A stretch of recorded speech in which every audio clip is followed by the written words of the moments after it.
Good morning and welcome back to the Morning Grind Fondo. Let's have some fun today, shall we? Last week we watched Mellow Johnny take another victory at the line in Innsbruck. It was down to the wire with Larry Parker and Chris Adlington on his tail. Jason Stern finished in 4th and Tim Spears in 5th. However, at the top of the overall series GC, it's Chris Adlington who continues to impress. Jason Stern is narrowly in 2nd, with Mellow Johnny a tight 3rd. Only 36 points separate these three going into week number 10, and in this 12-week series, only 9 races count. These final 3 are all about replacing lower results with better finishes. This week, the Morning Grind gets it rolling with the sexiest course in Watopia, the OG Watopia Hilly route. With 4 laps of the course, this ends up being the 3rd most elevation gain in a race for the series. 1,300 plus feet of climbing as our route attacks the Watopia KOM and the Essies. This course leaves nowhere to hide. Today's race is assisted by theblackbibs.com. Check these guys out for all of your cycling apparel. I've got a set of adventure bibs and a pro summer jersey from the Black Bibs in this video. Comfortable, no labels, and most importantly affordable for the average dad supporting a family. This is some quality kit.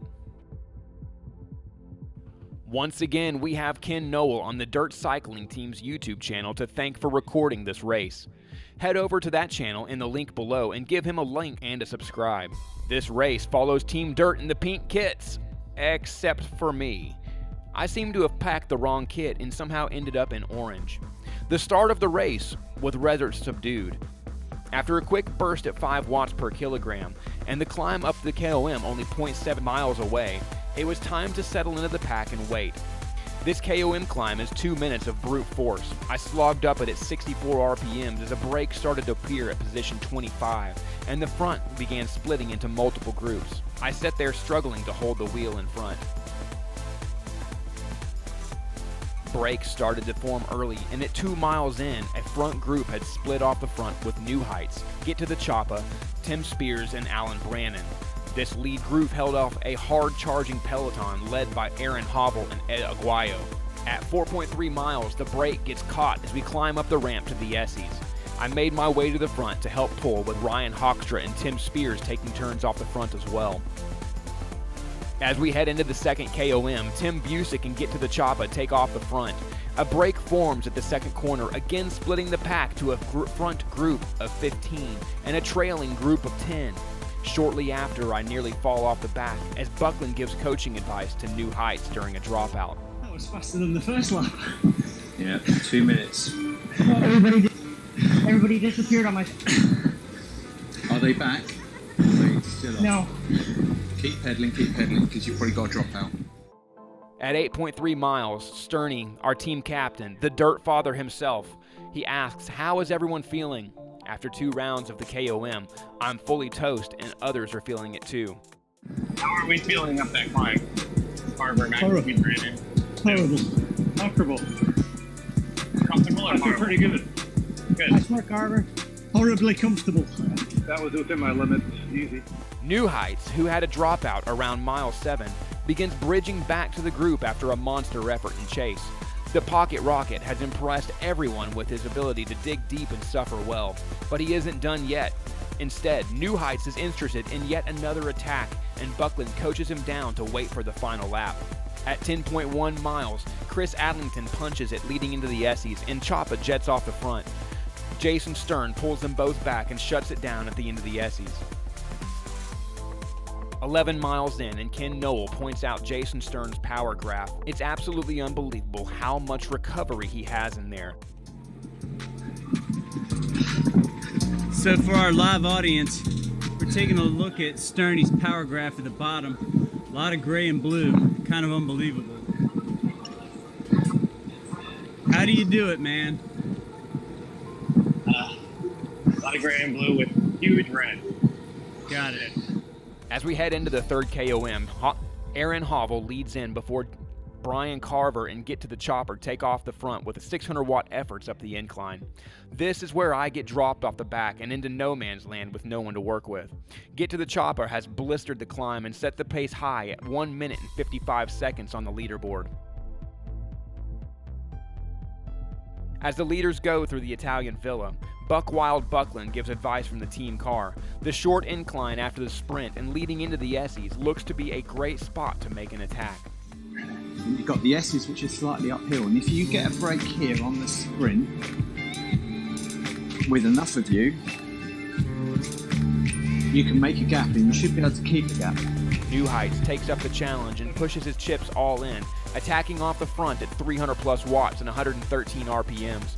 The brake sticks, and New Heights is on a solo TT, trying to bridge the group of A's riding just ahead. This was the most exciting move of the race as he continues to hold off the chase of Parker, Adlington, and Get to the Chopper. At 16.9 miles, a controversy begins to arise with Get to the Chopper. What is Choppa's cadence? I'll tell you, hold on. 49, Yeah, that's sketchy. 47, 46, Jeez. 45. That's an e-bike to me. An incredibly low cadence puts some doubt into his performance. Could this be an e-bike? Could this be Keith Waycam? Ultimately, it's unknown. New Heights still has a 3-second gap entering the final KOM, and Larry Parker finally bridges up to the start of the climb. The pack catches them at the halfway point, and Get to the Chopper goes over the top in the lead again. Cresting the top of this final climb, it's down to a group of 10 superstars: Brian Carver, Jason Stern, Alan Brannon, Larry Parker, Chris Adlington, and Tim Busick, with Aaron Hovell and Tim Spears, plus the Black Horse, Get to the Chopper. With 3 miles to go, Jason Stern tells the team they know what to do. It's time to make it fast and set the pace for the final sprint. You guys know what to do. No moves, Tell get me what away. you want, Sturdy. No moves, get away. Let's get down to the sprint. No moves. Exiting the Essies for the final time, the Chopper makes the final move. Busick covers it and Jason Stern waits for his shot at the win. As the series leader in points, we worked all race to put Jason Stern in this position. At the final sprint, Tim Spears is there, Aaron Hovell is there. Jason Stern ramps it up from a long sprint from 7th position and holds off the final meters. The top 10 of this race ended up being separated by only 3 seconds, but it's Jason Stern in first, Larry Parker in second, and Get to the Chopper in third. Tim Busick locks down 4th, with Tim Spears in 5th. New Heights, Brian Carver, and Alan Brannon also make the top 10. With the close win today, Jason Stern takes the top step of the overall podium, edging out the 6th place finish of Chris Adlington, who falls into 2nd overall. The 11-point deficit that Sterney entered the race with turned into a 48-point advantage on 1st place. Mellow Johnny remains in 3rd. The final 2 weeks will seal this series, and it's not over just yet. A bad race from Jason Stern or a podium finish in the final 2 for either Chris Adlington or Mellow Johnny could usurp the Dirt Father from his current throne. Next week, the Morning Grind heads back to Richmond for 8 laps of the flat course. It's the flattest course in the game at only 38 feet of elevation per lap. The entire race will cover 304 feet of climbing. It's going to be a fast-paced pack finish with an opportunity for anyone in the top 20 to sprint for glory. Grab your favorite aero bike and meet us next Wednesday morning.